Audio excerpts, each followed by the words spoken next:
Welcome to The Explainer. Today, we're going to talk about one of the most brilliant, most audacious schemes in the history of gambling. Seriously, it's the story of a heist that happened in broad daylight, where one man walked away a millionaire without breaking a single law. So let me just start with a question for you. How would you pull off a perfect crime? A massive score right in front of everybody, but with no guns, no masks, no getaway car. It sounds totally impossible, right? Well, it happened. To understand how this all went down, we have to go back in time to a really strange day at a tiny little Irish racecourse, where a bunch of weird things were all about to happen at the exact same time. Okay, so picture this. It's a horse race in the small village of Bluestown. It looks like any other race day. You've got crowds gathering, people are placing their bets. But just under the surface, a master plan is ticking away like a time bomb. Now, while all the spectators are in the stands cheering and watching the track, the guy behind this whole thing, he isn't there. Nope. He's actually hiding in some gorse bushes, watching everything unfold through a pair of binoculars, just praying nobody spots him. And here's the really crucial part. The racetrack's one and only link to the outside world, a single solitary public phone booth, is occupied. There's a man inside, and he's apparently sobbing his heart out into the phone about his dying aunt, and he is not hanging up for anything or anyone. All of these seemingly random, bizarre events are circling around one thing: a horse. A horse named Yellow Sam, a total underdog with such terrible odds that you'd have to be crazy to bet on him. Or so everyone thought. So who was the man hiding in the bushes pulling all these strings? Well, it's time to meet the mastermind. His name was Barney Curley. And let me tell you, this guy was a legend, a professional gambler so notorious that bookies would literally shut down all betting if they even saw him walk onto the racecourse. He learned the ropes from his dad, and he showed a real flair for deception from an early age. I mean, he won his first big bet at 15 by tricking his own father. But by 1975, Curley's luck had kind of run out. He was staring down a massive, crushing debt of £12,000. He was desperate. And that desperation is what pushed him to cook up his most daring, most incredible plan ever.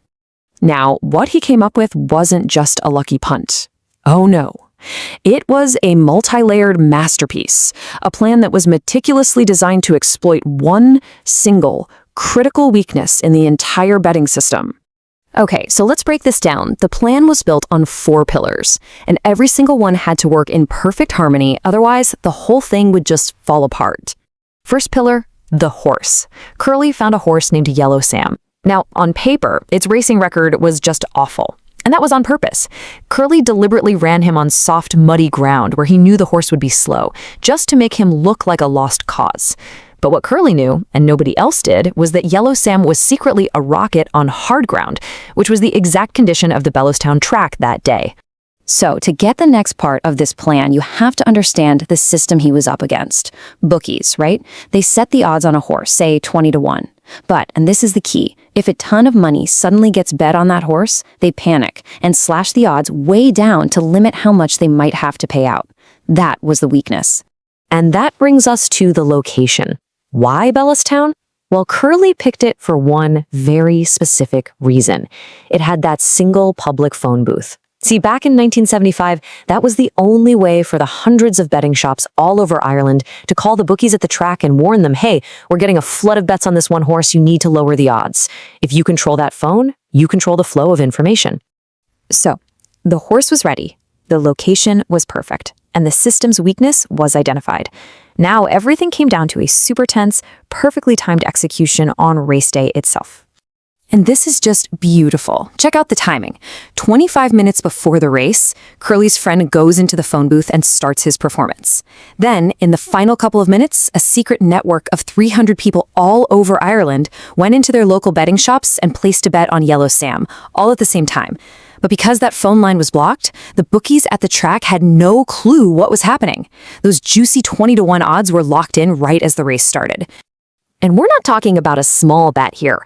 Curley pulled together £15,000, his entire life savings and then some, and put it all on the line.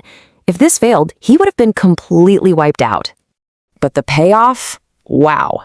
When Yellow Sam stormed across that finish line, winning by 2.5 lengths, Curly's 15 grand investment had turned into 300,000 pounds. In today's money, that is over $3.5 million. The entire betting world was just stunned. The race itself was over in minutes, but the fallout, the sheer genius of the plan, that was about to make Barney Curly's name a permanent part of history. It was total chaos. When the bookies finally figured out what had happened, they were furious. They managed to track down the guy from the phone booth who just calmly told them his aunt had made a miraculous recovery. Curly, totally within his rights, went to collect his winnings, which they paid him out of pure spite in 108 giant sacks filled with 1-pound notes. The whole scheme was so perfectly legal and so effective, it literally forced the entire industry to change its rules to stop it from ever happening again. In the end, Barney Curly became this incredible folk hero. He earned the nickname the Robin Hood of racing because, yeah, he was a genius at taking from the system, but he was also famous for his incredible generosity, giving a ton of his money away to charity. And that really leaves you with one final thought, doesn't it? What was the true stroke of genius in the Yellow Sam coup? Was it the intricate clockwork design of the plan itself?